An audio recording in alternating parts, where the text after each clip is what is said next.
you done now? Furthermore, I'm going to tell you how it was all done. Follow me. In order to help you understand what happened, I shall need to take you through the events of the evening step by step.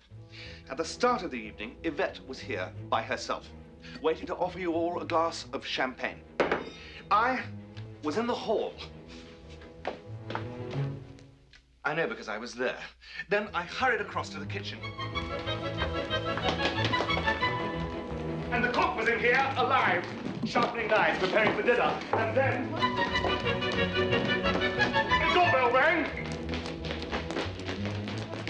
And it was you. Yes? I asked you for your coat, and I recognized you as Colonel Mustard, and I prevented you from telling me your real name because I didn't want any of you to use any name other than your pseudonym, and I introduced myself to you as the butler, and I ran across the hall to the library.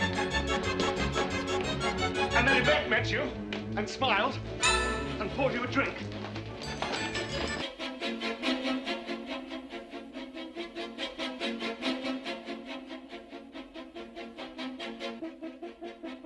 Hello, everybody, and welcome to Clue the Movie Podcast, where we break down the 1985 cult classic movie Clue. 1 minute at a time. We are at minute 69. My name is Brad Gilmore. Excellent. Joined by the General Jeff Smith in his new digs. Nice to see you. Oh, yes. First of all. Hello again. Yes. And secondly. It's just us this time. Yes. And secondly, secondly, I love the new digs. I love what I'm seeing. Oh, so yeah, it's for those who cannot see, which is everybody, because otherwise weird.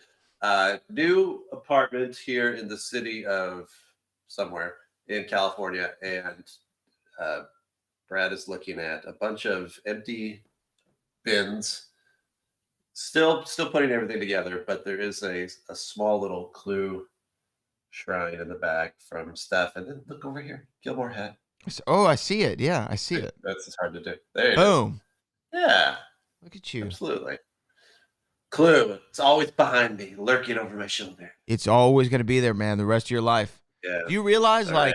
I don't know did you realize when you made the doc that this was always going to be a conversation in your life, like Clue for the rest of your life? Someone's going to ask you about Clue. That's okay. What's weird about that is, I had nothing to do with the actual making of the movie, so that always feels weird.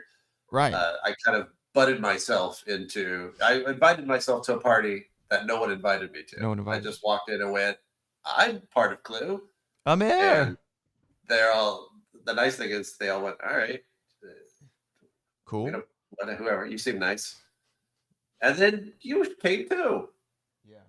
And now we're all here. And now all of us are here. The fine listeners of Clue the Movie Podcast, and the readers of John Hatch's book, and the viewers of Who Done It, the Clue documentary. We're all here. All here together. Well, ourselves in this lovely world. We're coming off a banner few episodes. We got to give our love to Laker Jim for joining us for back-to-back weeks. And also Jeffrey Kramer, who joined us for an hour. The incorrigible Jeffrey Kramer. The incorrigible Jeffrey Kramer, who was so much fun. Last week, we got to talk about Jaws, which is kind of cool. Yeah. I don't think I've ever interviewed anybody from Jaws, so that was a first for me. There's not too many around anymore, is the sad thing. I mean, you'd have to get Spielberg next. I think that's the progression. You go Jeffrey Kramer, Steven Spielberg. Yes. And then John Williams would be good, too. John Williams would be awesome. Now, no, someone else is still, there's a few people still around. As far as actors. Who's the main? Why can't I think of his name? The main guy. Richard Dreyfuss. There you go. Oh, I'm sure Richard Dreyfuss would be a very fun interview. He seems like he's stopped caring. Nuts in all the right ways. Yeah. He'll tell you any story you want. Yes. So we want to give a shout out to all of them, and also want to give a shout out to Mr. Alan Cumming, who I had on my show, and I asked him about Clue.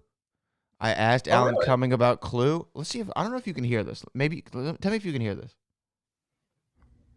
So the show is so much fun, and I'm a murder mystery fan in general.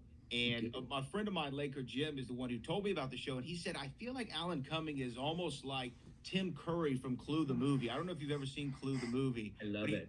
He was like, "Is he I love channeling it. Wadsworth?" That was a theory. Did you have any inspiration from Tim Curry? But it wasn't any as specific as that. But definitely there's a whole sort of trope of welcome to my castle and. So anyway, that's a little clip there. Oh, well, you know what? I watched a few of the episodes of the show Traitors.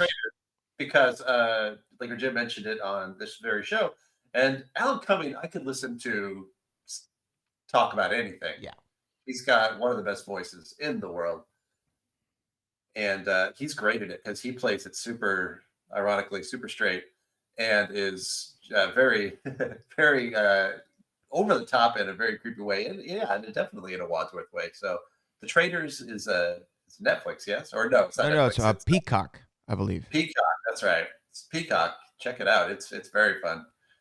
Just for Alan Cumming, I don't even know who most of the reality show stars are.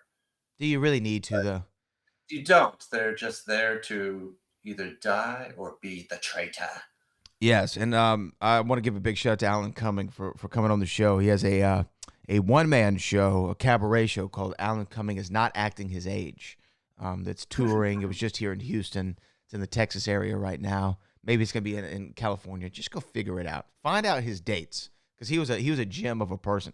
And I even get to talk to him about like GoldenEye or working with Sean Connery. I didn't get to talk about any of that. We ran out of time.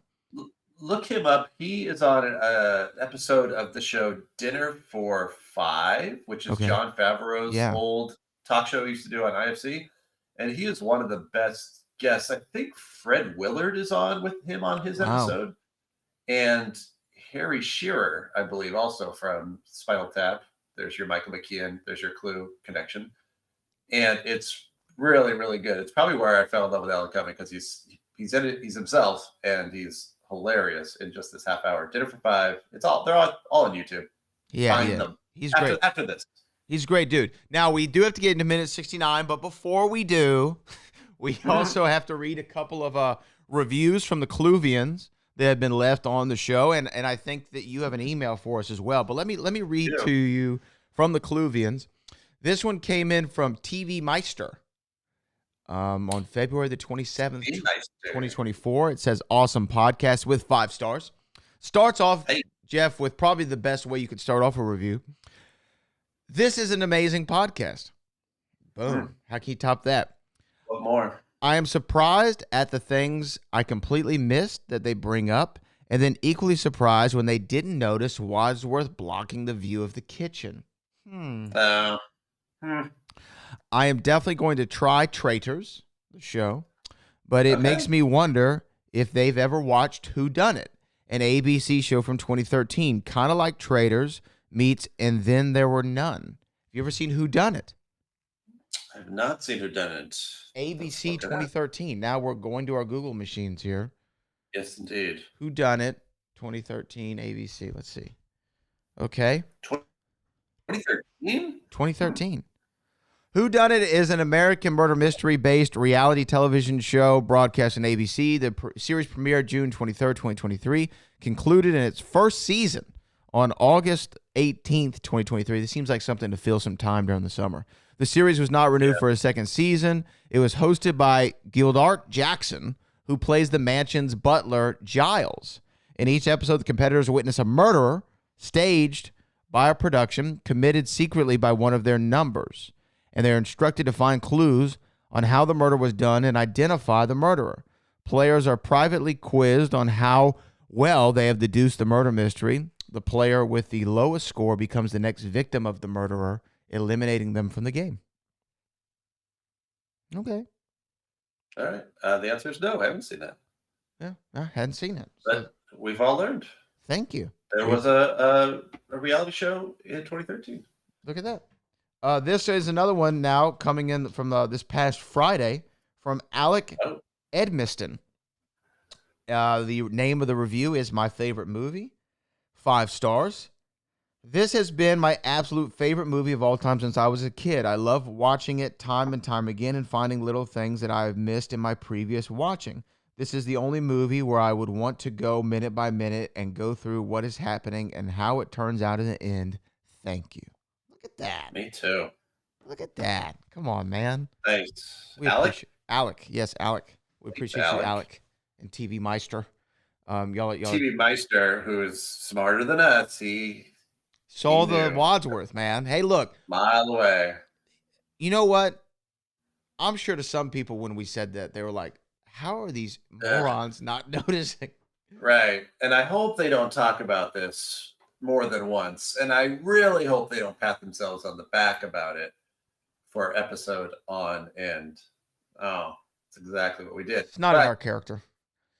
No. But how fun it must have been for them to just listen and think, you know what? In a year after this airs, I'm going to message them and go, I knew.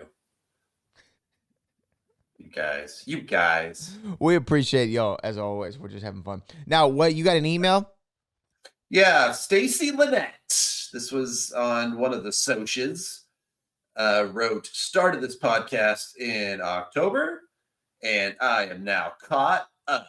Oh. I have also read Clue Book 1, so that would be John Hatch's wonderful book, What Do You Mean Murder? And watched the awesome documentary by Jeff. Thank you. I have drank every bit of the Kool-Aid. I have loved this movie since I was a kid. I recorded it on a VHS when it was on TV, Channel 19 out of Cincinnati. Cincinnati, Ohio. Cincinnati, XIX is the call letters, I guess. Or it's Roman numeral. Now when I watch it, I still remember where the commercials would come in. Smiley emoji. Stacy. Thanks, Stacy. Stacy, Cincinnati, Ohio. Bit of a long name, but we appreciate you, Mrs. Ohio. Jeff, we got to talk about minute 69. 69. So, this is the beginning of the end, man. Yeah, it's all, here's what we've been leading up to this whole time. We're finally here. I'll be honest with you. So I'm writing my notes down as the minute's going. And one of the notes I wrote was sad. And I wrote sad because I'm a little sad. Like, we're at the end. You get to this point now where it's all, for the most part, recap. But it's the greatest recap in movie history. Because now Tim Curry is basically going to run through this entire mansion and lead everybody behind him as he recreates everything and just goes mile a minute. And this is where, whenever people think about how great Tim Curry is in Clue, it starts here in minute 69. What was the insight on this? Did you have, when you talked to Jonathan Lynn or what have you, or like, what was this always the idea of how to end the movie, is have this lovely walkthrough? Yeah, it was always this, and it's the kind of sequence that every actor that I talked to, one would comment how great Tim Curry was doing it, and then the next thing they would say is they themselves could not have done it. Leslie Ann Warren in particular says, I don't know how he did what he did.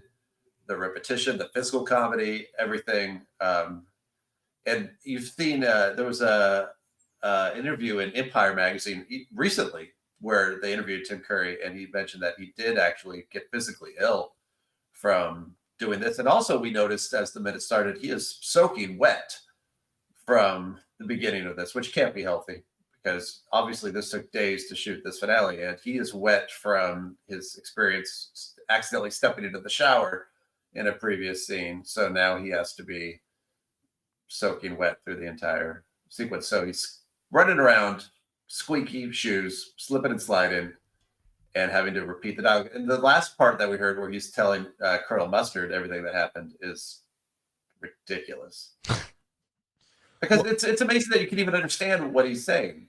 It's crystal clear. The diction. I was going to say, that's that English diction, you know, bring, you know, or the Queen's English, I mean, you know. Yeah.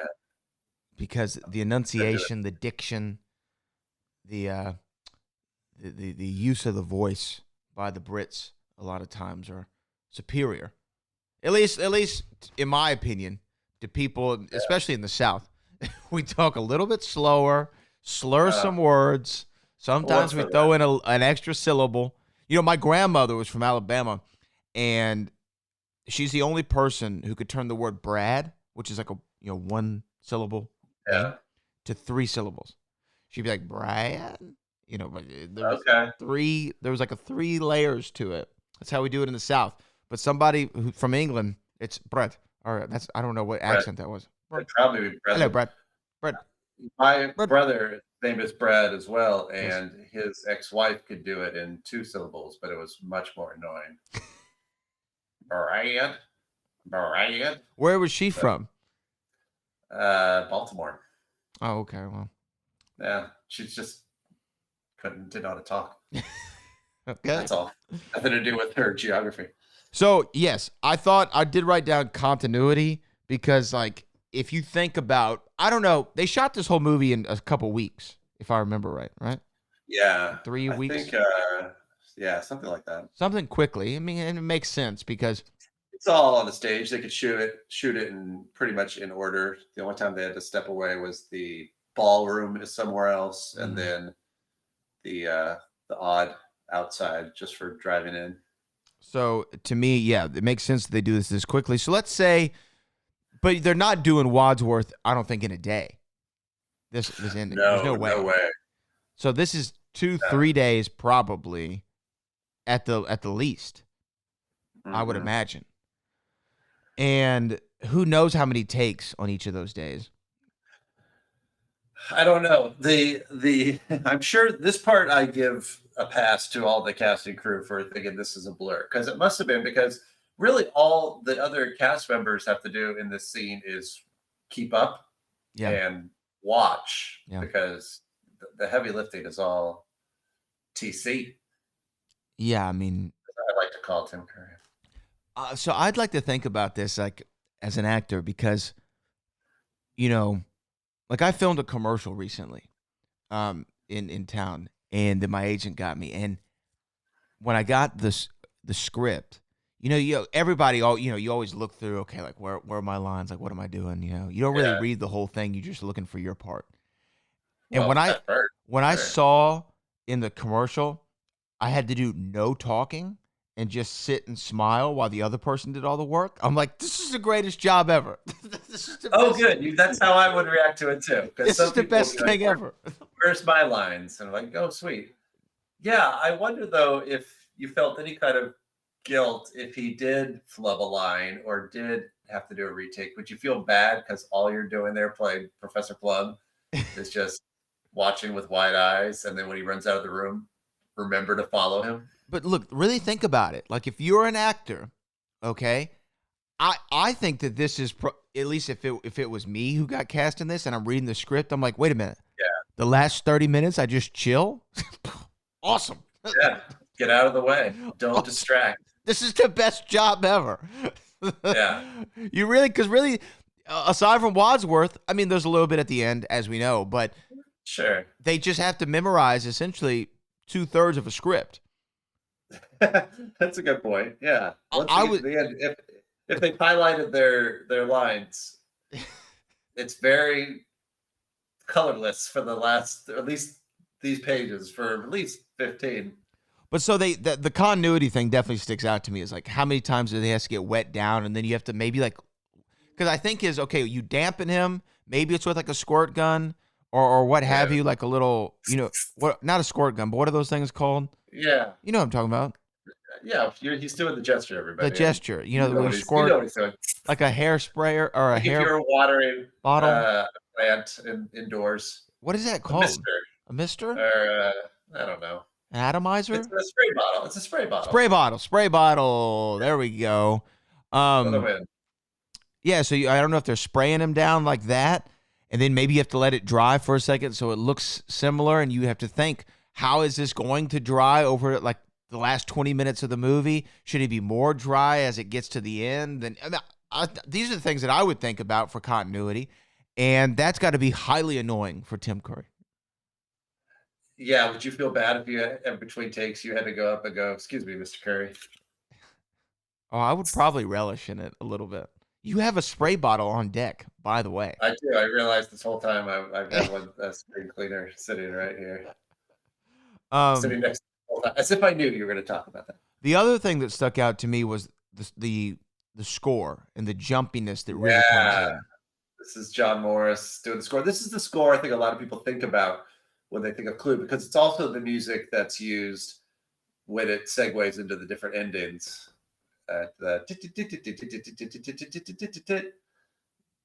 It's definitely, other than the main theme, this is what I think people think of when they think of Clue. Other And than the my da da favorite, da da da da yeah, da da. It's and my yes. favorite part of it is when he says, Yvette was here and smiled, and the score does that ding to accent his recreation of her smile, which I don't remember her ever smiling, but that's nice that that's how he remembers it. Well, I was going to point out his memory, which is, I mean, on par with any elephant in the Western Hemisphere, Yeah, to right? personal, for sure. I'm bad at memorizing lines at all, and I do want to ask you before we move on, Yeah. what was the commercial for? So, funny enough, the commercial was for. Have you heard of Joel Osteen? Do you know who that is? Joe Yeah, Osteen. Yeah, he's yeah, runs a mega church. They call it a mega church in town. yeah, It yeah. was for his Yeah. ministry. Yeah, No. yeah. Apparently, they're selling something like some kind of journal, like a Believe journal. I think is what it's called. Okay. So it has like a Bible scripture, and then like you notate your notes in it. I, Okay. And you I, had to sit there and to write? So yes, I pretended. I did write things down, which was kind of like the most fun thing that I did because I was just popping Yeah. myself because they couldn't see what I was writing because it's kind of blurred and Right. off focus. So I was just writing things that were making me laugh, while doing this. Yeah. And at one point, they wanted you to talk out loud, but they weren't. So I did have quote unquote lines, but not really.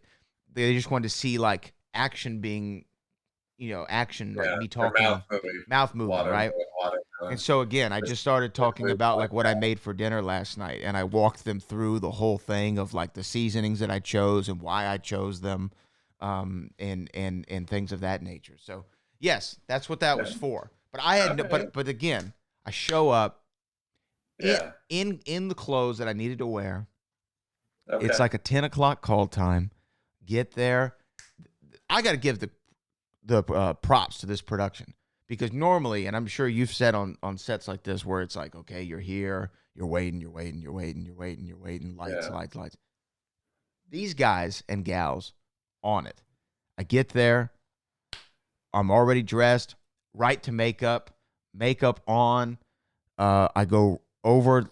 They're almost done setting up the lights. I'm talking to because I love talking to the crew. I'm talking to the key grip. I'm talking to the cameraman. I'm asking them questions because I'm just that kind of person. Why are you doing that? How many frames you shooting this in?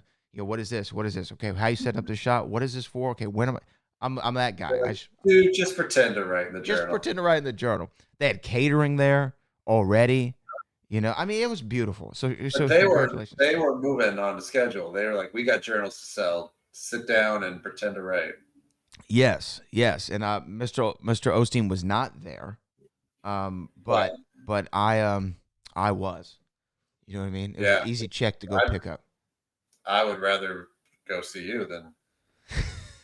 I've been to the church. It's been a long time that I've been to the Osteen church because where Joel Osteen's church is, it used to be called the Compaq Center, and before that, it was the Houston Summit, and this was the home of the Houston Rockets, and that's where they used to play. Okay.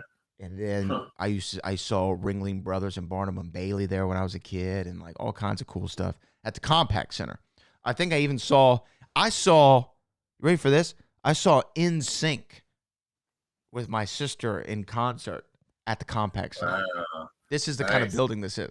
And then years later, Joel Osteen turns it into a church. And when you go in, I am a religious person. I don't go to church often. It's more of like a spiritual thing, like a one-on-one kind of connection. But I go occasionally.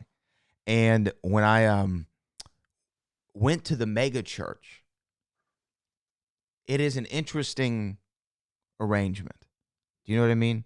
I don't know if you're a churchgoer, Jeff, but like I've never been to a mega church. Never been to a mega church. It is interesting because it's stadium seating. There's 12,000 people there. There's screens all over. I mean, it feels like a concert. There's lights and things are going off. There's things playing around. Like it's a remarkable production where I Right. think that it kind of lacks for me, and they do a quality job, and I know unfortunately there was just a shooting at the church a couple weeks ago. Yikes. Yeah, unfortunately here in town, and it was very, very sad. But I wanted to compliment them because as big as the feel is, you would think some of the intimacy of the message might be lost on you. But they do a really good job, man. And again, is it my necessarily like where I would like to go frequently? No, because it's a bit of a hassle.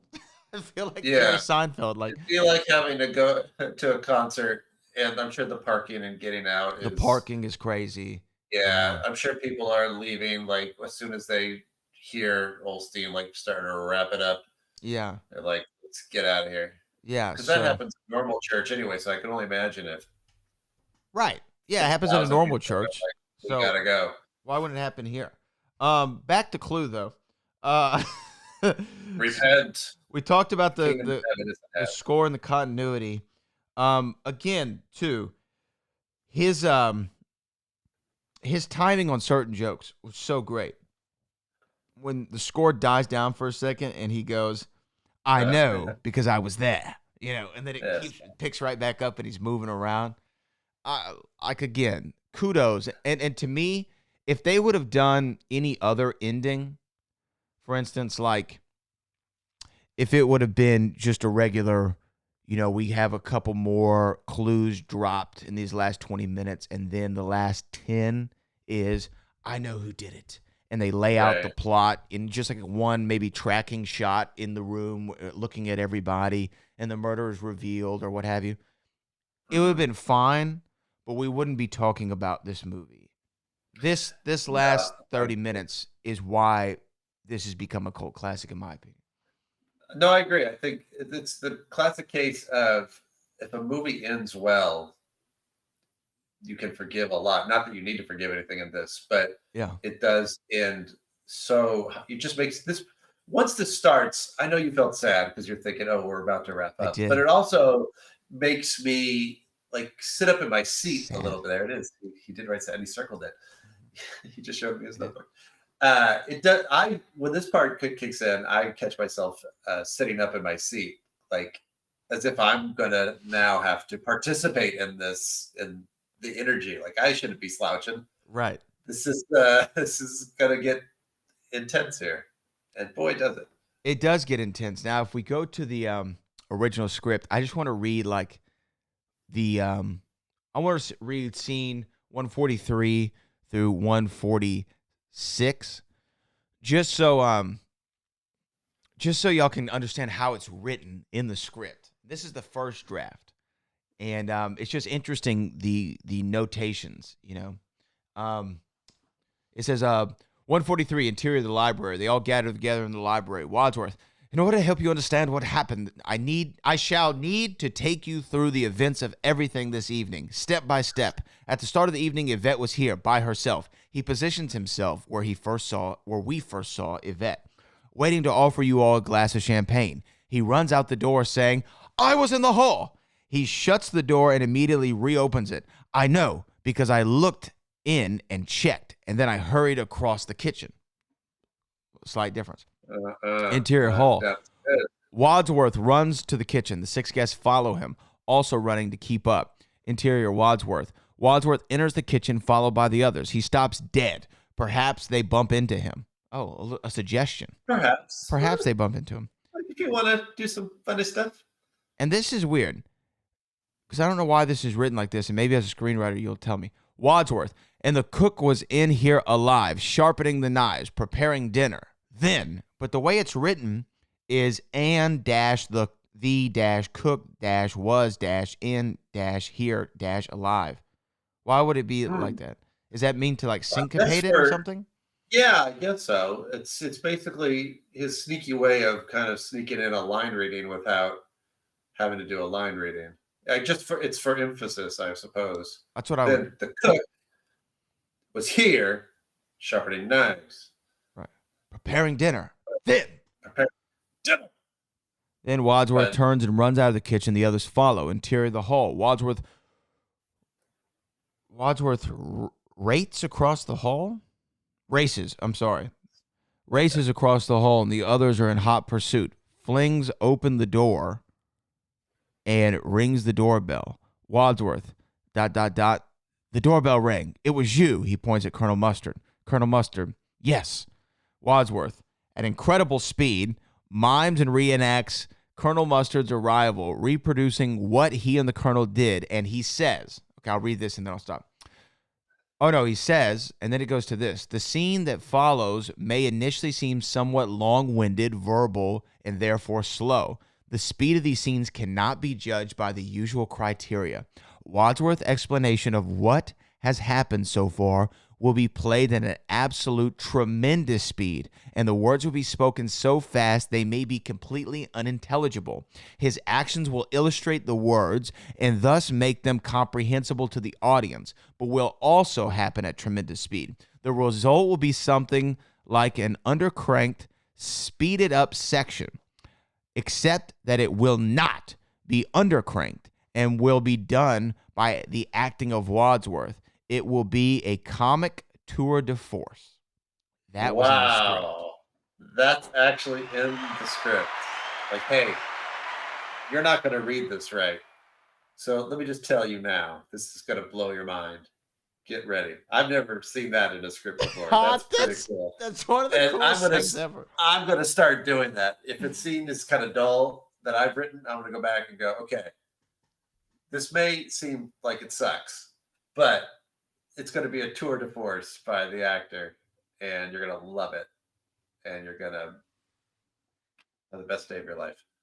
Well, That's amazing. I mean, and he was right. Just this part, the last part of this where he says the result will be something like an undercranked, speeded up section, except that it will not be undercranked and will be done by the acting of Wadsworth. It will be a comic tour de force. I mean, that's pretty ballsy to write in the script. Yeah, unnaturally fast. You'll think you're watching fast motion, and you're not. You were watching the performance, and he didn't even know in the first draft exactly who it was going to be. I know, but he knew. I mean, that's probably why. I mean, you hear guys like Quentin say sometimes they write with an actor in mind, or they write with several actors in mind for the specific role. It'd be interesting to know who he wrote like in mind. Well, I'll tell you, because I do know, and I always forget his name, but the original actor that he was thinking of is named, hold on. Drum roll, please. Oh, there it is. His name is Leonard Rossiter. Leonard Rossiter, his claim to fame was he was in 2001: A Space Odyssey, but he was also in The Pink Panther. He was an Oliver. He was, and he acted in plays that Jonathan Lynn directed, and he actually died of a heart attack between Act 1 and Act 2 of the play Loot, L-O-O-T, that Jonathan Lynn was directing. Wow. So that's died in the middle of the play. Now, here's the question. Did the show go on? That I don't know, but it does say on IMDb he was well known for his strict professionalism and competitive streak. He was a perfectionist when it came to acting and was known to be a difficult actor to work with despite his affectionate and flamboyant personality. So he died, and his memorial service was November 15th, 1984. So right after that, right before all that went down. Clue, I mean. And yeah, he died on stage. Wow. On October 5th, 1984. Wow. On stage. On stage. So he was who I think Jonathan was writing for. And then there was talk that John Cleese might be Wadsworth, which I could see it'd be a very different, very pompous, I would imagine, kind of Wadsworth. Pompous, yes. But I do think he could pull it off at the end. I imagine him in he played a very fun character in the remake of The Out of Towners with Steve Martin and Goldie Hawn, where he played the front desk at the hotel, and he has that kind of pompous way of him as well. But it had to be Tim Curry. But he plays pompous well, but pompous in a funny way. Even John Cleese, when he was playing, as he was named in GoldenEye R, but later would take on the role of Q, the quartermaster. He did a great job in that. Bond, I've learned by my predecessor, I never joke about my work. So I think his delivery could pull this off. It's not as well as Tim Curry. Don't get me wrong. I mean, Tim. It's different. I mean, he's very good at being pompous and also just being put upon.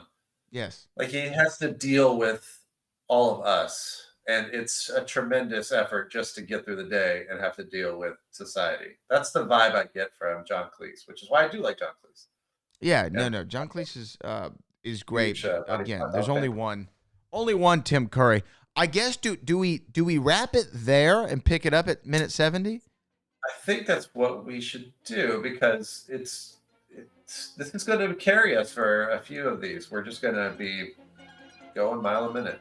Long for the ride. So, minute 70, Colonel Mustard has arrived again, and I have a feeling Mrs. White is going to show up looking pale and tragic.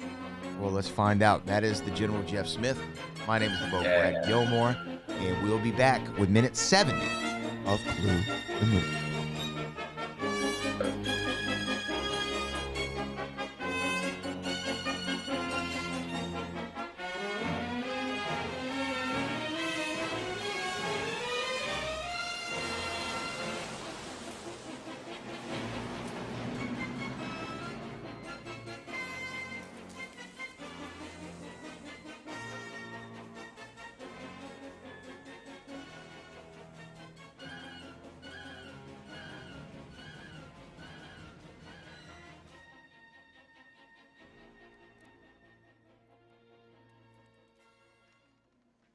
Hurry up, tape running out.